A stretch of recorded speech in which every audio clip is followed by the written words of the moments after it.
context. Lady, gentlemen, can we talk about the other transition that is underway, and which has seen quite a bit of drama or confusion or misunderstanding? Jamila, what are the issues at the heart of the transition into junior secondary school, into junior high? And you can see the issues and the challenges are there for learners, parents, teachers, the ministry, uniform, books, learning areas. I mean, it's been quite something. How would you summarize the process so far? Yvonne, the plan had been to have 1.2 million children transition to JSS. It would have made history because there's a first batch of students under the CBC program to make that transition after doing the KPSEA exam. They're now moving into grade 7 junior secondary school. And this started on Monday. And we've been monitoring how the process has been across the country since Monday. And there's some issues, Yvonne, that come up in terms of how this has been happening. And one of them is what is happening in the public schools compared to the ones in the private schools. Private schools seem ready for this. Most of the ones that we've been visiting and speaking to, parents who are made aware of what they needed to do. Students are in school with their new uniforms. They have the books that are available. And learning started almost on day one. But on the other side, if you look at the public schools, there's been a lot of confusion. It seems maybe parents were not given information in good time, or the planning was not well done. Because a huge, I think we said 50% only have been able to join the schools, especially in the public schools, because there are issues to do with uniform, because of course joining grade 7, there needs to be a difference. You feel like kuna uniform ingine. So there's a difference between you being in grade 6 and being in grade 7.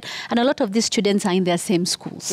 Because trying to build new classrooms really did not work. The plan had been to build 10,000 new classrooms. I remember during the time of the late Professor George Magoha. And you remember even just in the lead up to the August election, he was supervising and visiting construction of some of the classrooms. Obviously, they were not able to construct as many, ahead of the transition this year. Exactly. One of the things the president did after he took over was to form the Presidential Working Party on Education Reform in Kenya. And one of the main tasks was exactly this, because this was fast approaching and there needed to be a plan.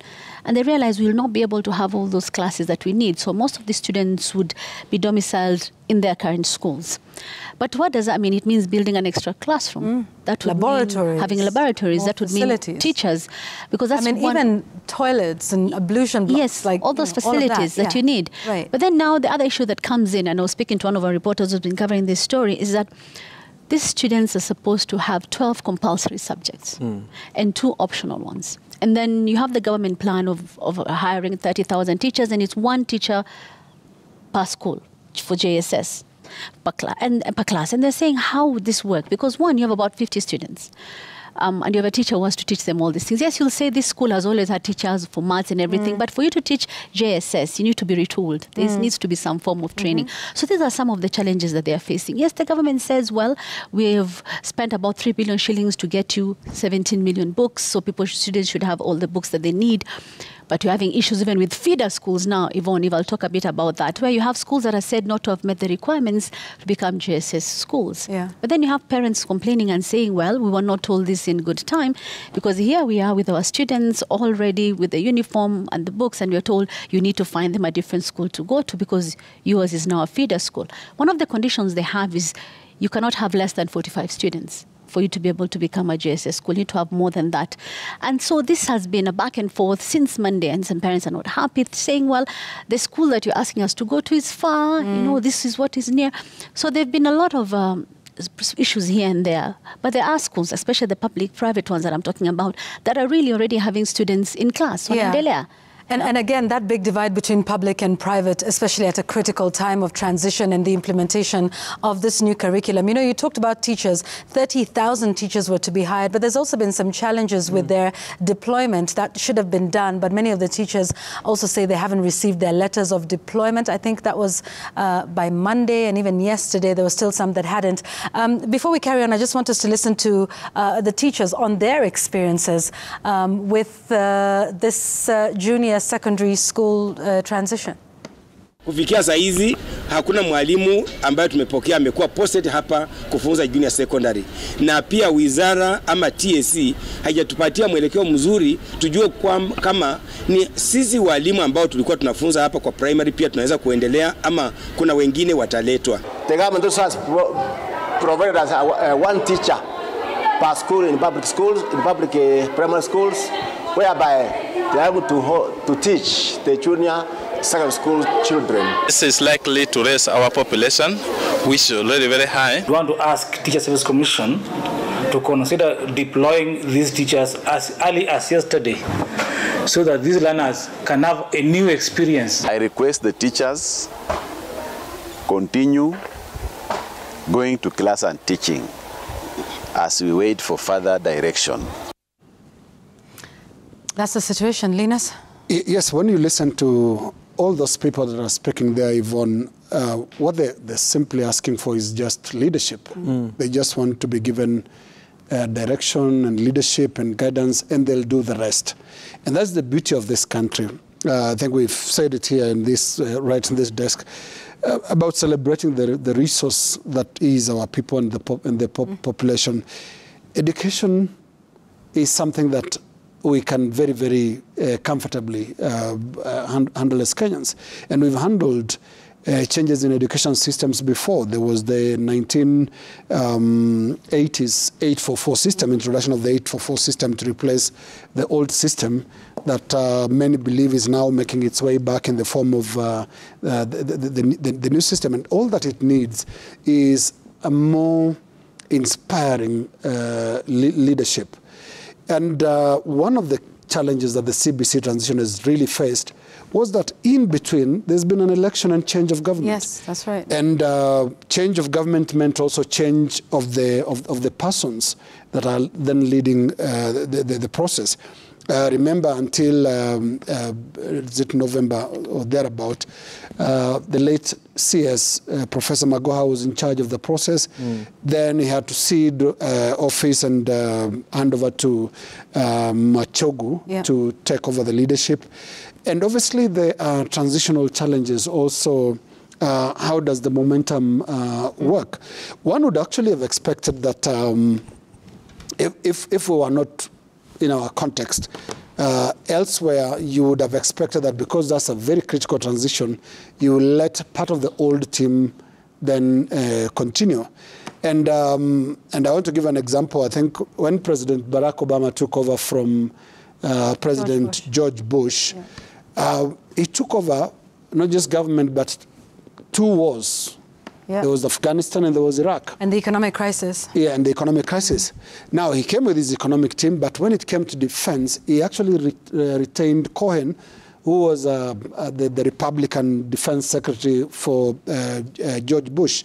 And that is really what we hope to see in our politics coming forward, that it's not that personal. This is a huge assignment. It's actually real serious business. You know, it's about always replacing all the people. I think it would have really been better to let a lot of the team that was driving this for the last 3 years to continue with the implementation. As fate would have it, we don't even have Magoha right now. He's sadly left. But there is a lot of credit that is going to them as well for driving the process. So I think the bottom line is people are just asking for leadership, inspiring leadership of this process. They want to see people who generate and inspire confidence when it comes to the process of transition of this new education system. Francis?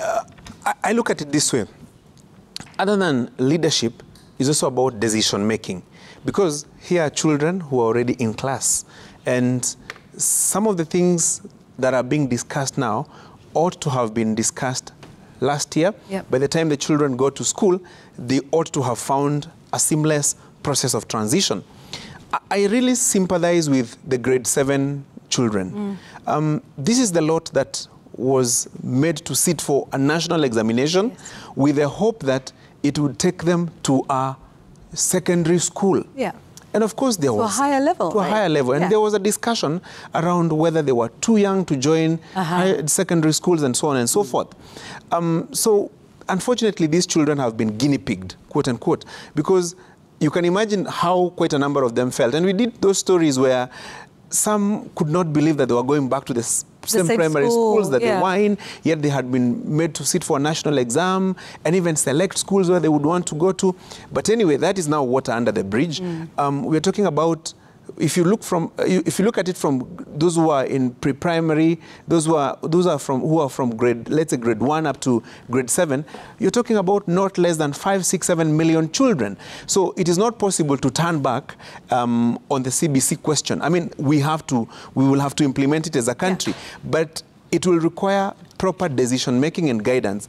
The education task, the education party the working party on education, call it the task force, is expected to give its report, I think, by end of next month, so that we have a clearer direction on how the education process will go on. But be it as it may, there are obvious concerns that parents have, especially those in public primary schools. There are those who took their children to school and they were told this school does not qualify, and so please move to the next school. It's a bit untidy. There are areas. You see, sometimes there's a tendency. Also areas, Francis, where they're being asked for extra school fees. Precisely, but you see, on one hand, the minister is saying don't pay. Let's listen to him. Let's listen to him. Then we can come back. We also say it is free. There is no money for registration. And let me repeat that no principal, no board of management, no parent association, no any other person will be authorized to come up with unnecessary levies as registration fees. I've seen some newspaper reports, social media reports, that some parents are getting scared, saying that there is something like registration fees. That one, anywhere, it will be legal, and government has made it clear that the 15,000 we are giving us per student will be able to cover all the required requirements as per each and every school and as per each and every student. This is what the minister says. Thank you. And there's what's happening. Na pia kuna kwa ground. Yes. Yeah. So what should make more sense is what is happening kwa ground. The ministry should listen carefully to what parents are saying. If parents are saying we're being charged X amount of money for this and this, then that is what the ministry should be taking. And there are officers of the ministry to the very grassroots level. They should be able to enforce what the minister is saying. But Yvonne, you and I know what happens in our country. You're told this is the fees guideline for national schools, for extra county schools, but the amount of money that you end up paying is totally different from what the minister has said.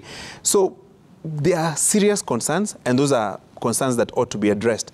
And at the same time, parents have a role to play, the teachers have a role to play, the government has a role to play, but ultimately, it is the interest of the child that should matter. Yeah, absolutely. Hey, tufunge. Full stop. Amemalizia hapo vizuri. Hata tuongeze koma. Hata.